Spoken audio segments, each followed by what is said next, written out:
नसीब है। और अगर आपको जानना है तो जगन्नाथ भट्टा का जांच करा लीजिएगा, भारत भट्टा का जांच करा लीजिएगा, राजगंज के भट्टे का जांच करा लीजिएगा, पोचरी के भट्टे का जांच करा लीजिएगा, पता चल जाएगा। और जानना है तो कतरास में जो हनुमान मैंसन का ऊपर का फ्लोर है, सारा फ्लोर का जांच करा लीजिएगा। उज्जीवन जो बैंक है उसकी फ्रंट में जितना सारा जमीन उसका जांच करा लीजिएगा। लेढ़ी डूमर में जो 1.5 किलोमीटर का जमीन है उसका जांच करा लीजिएगा। और कितना बोले, आरोप तो आपके ऊपर लगाइए, एक भी साबित कीजिए, साबित कीजिए। नहीं, हम आरोप, हम आपको तथ्य दे रहे हैं, पत्रकार बंधु, हम आपको तथ्य दे रहे हैं कि हनुमान मैंसन को जांच कीजिए। आप राजेश जी कौन है, चुन्नू जी कौन है, गंगा जी कौन है, गांधी जी के सुने थे तीनों अंदर, ये 3 शख्स कौन है, इनके बारे में जान लीजिएगा। अभी हम उत्तर प्रदेश का जमीन आपको बताएंगे। वो गलत आदमी से एक गलत आदमी को छेड़ रहे हैं, एक रिसर्चर हैं। और जब एक रिसर्चर जब रिसर्च करता है ना तो धागा खोल के रख देता है। आप सिर्फ दुनिया को गुमराह कर सकते हैं क्योंकि आप सांसद विधायक के दोनों भाई, तो आपका एक फैन फॉलोइंग नहीं, पेड करते हैं लोगों को, फैन फॉलोइंग कुछ नहीं है। उनको अकेले कहीं जाने भेजिए, कोई मार्केट में, कोई पुलिस में, 2 आदमी नहीं। वो पेड जो लोग हैं वो मेरे बारे में लिख दे, कोई फर्क नहीं है।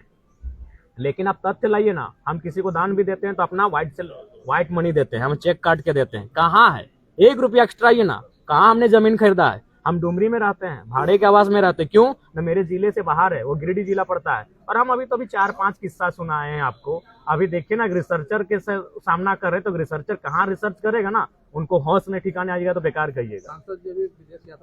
वह उनकी यात्रा मंगलमय हो। मुझसे, मैं उनसे व्यक्तिगत मेरी कोई लड़ाई नहीं है, बिल्कुल मैं उनका आज भी बड़ा भाई मानता हूं। लेकिन गलत नीतियों की मैं आलोचना करूंगा। एक और जहां गरीबी का और अमीरी के बीच खाई उत्पन्न हो रही है, एक और हम जहां शिक्षा के अभाव में पढ़े लिखे नौजवान दम तोड़ रहे हैं, एक और जहां स्वास्थ्य के अभाव में प्रतिदिन हजारों लोगों की जानें जा रही हैं, और उसी देश में कोई सांसद, कोई विधायक, कोई ब्यूरोक्रेट अगर हजारों करोड़ की बेनामी संपत्ति रखेगा तो मैं सवाल करूंगा। बिल्कुल उनको मैं बड़ा भाई मानता हूं, लेकिन मैं सवाल करूंगा और सवाल का जवाब उनके पास नहीं। अगर है तो आप रिसर्च करें, मैं आपको तथ्य दे रहा हूं। जाइए लेढ़ी डूमर का वो जमीन देखिए। अभी तो पलमा भी जा रहे हैं, पलमा भी रिसर्च करने जा रहे हैं कि पलमा में भी जमीन का मामला हमारे संज्ञान में आया है। उसके बाद वो क्या कह रहे हैं, बागमारा जो विधायक है वो कह रहे हैं कि कोयला का गाड़ी जितना पार हो रहा है डुमरी में, आप लोग आंदोलन किए, ठीक है, सेटिंग हो गया। नहीं, कोई सेटिंग नहीं हुआ। ठीक है, अगर आखिर हम पैसा तो लेते होंगे, कहाँ इन्वेस्ट किए? घर, मेरा घर वही हाल है, मेरा वही खपरे का घर है, हम कहाँ इन्वेस्ट किए? आज मेरे घर के लोग उसी हाल में जीवन यापन कर रहे हैं। आज जरा महतो उसी हाल में जीवन यापन कर रहा है। एक वो गाड़ी में हम घूम रहे हैं, कहाँ इन्वेस्ट कहाँ किए? ठीक है, मेरे इर्द गिर्द जो रहते हैं, मेरे दोस्त रहते हैं, उनके पास भी अगर उनका जीवन भी अगर एकाएक चमक जाता तो आप कहते हैं हम इन्वेस्ट कहाँ कर रहे हैं या क्या कर रहे हैं? उसको मैंने मिट्टी के नीचे हम छुपा के रख रहे हैं क्या? पैसा कानून जो लागू हुआ उसमें चीजें समाहित हो रही है क्या? देखिए, पैसा में अभी बहुत सारे पेच हैं, उन पेचों को सरकार को दुरुस्त करने की आवश्यकता है। पैसा, जिस उम्मीद के साथ पैसा को लागू करना चाहिए, उन उम्मीदों पे पैसा खरा नहीं उतर पा रहा है। इसको हमें लगता है कि समीक्षा करनी चाहिए राज्य सरकार को। भगवान विधायक बोलते हैं कि पिछले दरवाजे से जाते हैं। कौन सा पिछला दरवाजा? हम जहां जाते हैं सामने के दरवाजे जाते हैं। प्रमाण करे ना, वो प्रमाण करे। एक भी हमने तो नाम लिया, लेढ़ी डूमर का जमीन का हम नाम ले रहे हैं, हम हनुमान मैंसन का नाम ले रहे हैं, हम 3 लोगों का नाम लिए। हम अभी उत्तर प्रदेश का जमीन का डिटेल आपको देंगे, वो बताए ना। जयराम महतो तो कहाँ है? वो मेरा बपोती संपत्ति है 4 एकड़ 87 डिसमिल, उसके बाहर बताए, कोई बताए हमको? कोई भी बताए। या मेरे साथ रहने वाले संजय का फरजान जी, दीपक जी हैं, बताए कि इनका भी ग्रोथ हुआ, बताए।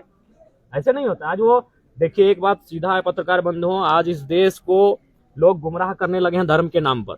जब अखबार में एक दिन छपा था उनके पास कि 12,000 करोड़ की संपत्ति है, तब उनको किसी ने आइडिया दिया होगा कि अभी देश में राम जी का माहौल है, आप राम मंदिर का स्थापना कीजिए।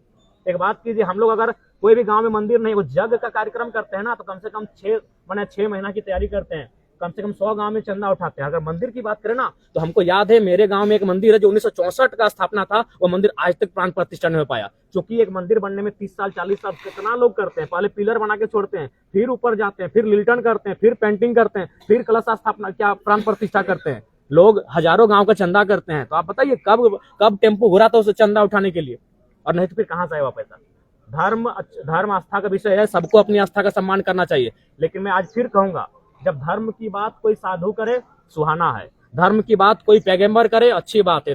धर्म की बात कोई जीसस करे, अच्छी बात है। अगर कोई राजनेता धर्म की बात कर रहा है, सोच लीजिए वो अपने अवैध कारोबार को उसके आड़ में छुपाने का प्रयास कर रहा है। वो आपकी शिक्षा, आपके स्वास्थ्य को, आपके रोजगार को उसके आड़ में छुपाने का प्रयास कर रहा है। आज वो कह रहे हैं कि राम भक्त होना गर्व की बात है। ये कौन सा राम भक्त है जो अपनी चाची को अपने बेस्या शब्द से नवाजा? सार्वजनिक जगह पर बेस्या नहीं, बेस्या का जो विकृत शब्द होता है उस शब्द को आप और हम बोल नहीं सकते हैं। ये कौन सा राम भक्त है भाई जो बेस्या शब्द अपने सार्वजनिक हजारों लोगों के बीच में मीडिया के सामने अपनी चाची को संबोधन किया? आज अगर हिंदुत्व की बात करें तो बेटियों को लक्ष्मी का दर्जा दिया जाता है। अरे आप कौन से धर्म के और कौन से राम भक्त होने का दावा कर रहे हैं जो अपने बेटियों के नाम पे आप शराब के टेंडर लेने लगे हैं? कौन से धर्म की बात करने लगे हैं? वही धर्म रवि महतो नामक एक मजदूर को इतनी कंटिन्यू गालियां दी उनकी मां को लेकर, जिसका कोई आप चला नहीं सके, चैनल लोग काट के चलाएं, कंटिन्यू गालियां दी गई। रवि महतो नाम के वर्कर को बागमारा विधायक इतनी कंटिन्यू गालियां दी, उसमें कम से कम 100 बार उनकी मां को लेकर गालियां दी गई। और आप वही बोले तो अगर अपने अपराध को ढकना है आज की डेट में तो भगवान राम जी का नाम लीजिए। और जनता भी, कार्ल मार्क्स ने ऐसे 150 साल पहले कहा था कि धर्म को लोग अफीम की तरह इस्तेमाल करेंगे, और बिल्कुल आज के राजनेता धर्म के नाम पर उसको अफीम से भी खतरनाक इस्तेमाल कर रहे हैं।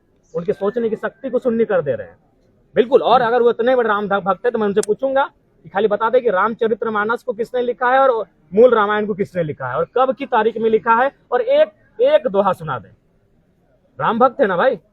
मैं दोनों भाइयों को जो अपने अवैध कारोबार को राम जी के आड़ में छुपाने का प्रयास कर रहे हैं, अपने एक धार्मिक माहौल में अपने अवैध कार्यों को छुपाने का प्रयास कर रहे हैं, मैं उन्हें सीधा आपके माध्यम से चुनौती देता हूं, एक पंक्ति सुना दे रामचरितमानस या रामायण का, और ये भी बताना कि रामायण वाल्मीकि जी ने कौन सा किताब लिखा है और गोस्वामी तुलसीदास जी ने कौन सा किताब लिखा है, यही तो बता दे वो, और कौन साल में लिखा है, अनुमानित किस साल में लिखा, क्योंकि उस समय का एग्जैक्ट डेटा किसी के पास नहीं है। अनुमानित होगा कि भाई इस सदी में, इस सदी के मध्य में लिखा गया है या फिर इस दशक में लिखा गया है। वो सिर्फ साल बता दे कि गोस्वामी तुलसीदास जी ने कौन सा किताब को लिखा है और महर्षि वाल्मीकि ने कौन सी किताब को लिखा है। सांसद जी के घर में सांसद विधायक तो है, अब मेयर की भी तैयारी कर रहे हैं। वो यही हाँ। अब राम जी को और एक बात, राम जी ने पूरे राजपाट का त्याग कर दिया, वो बागमारा का त्याग नहीं कर पाए। वो 6 विधानसभा यानी सांसद बन चुके थे और वो बागमारा का त्याग नहीं कर पाए और कह रहे राम भक्त हैं। जी नहीं, राम भक्त आज के दौर में जो त्याग कर सके उनकी तरह, जो उनकी तरह मर्यादित हो सके, जो उनकी तरह आचरण रख सके, वो राम भक्त है। जो उनके नाम पर अपने काले कारनामों को ढकने का प्रयास करे, गलत बात है। राम जी को भी आज लोग मोहरा बना रही है। बहुत दुख की बात है कि धर्म को लोग मोहरा बना रहे हैं और भोली वाली जनता उसमें उलझ जा रही है।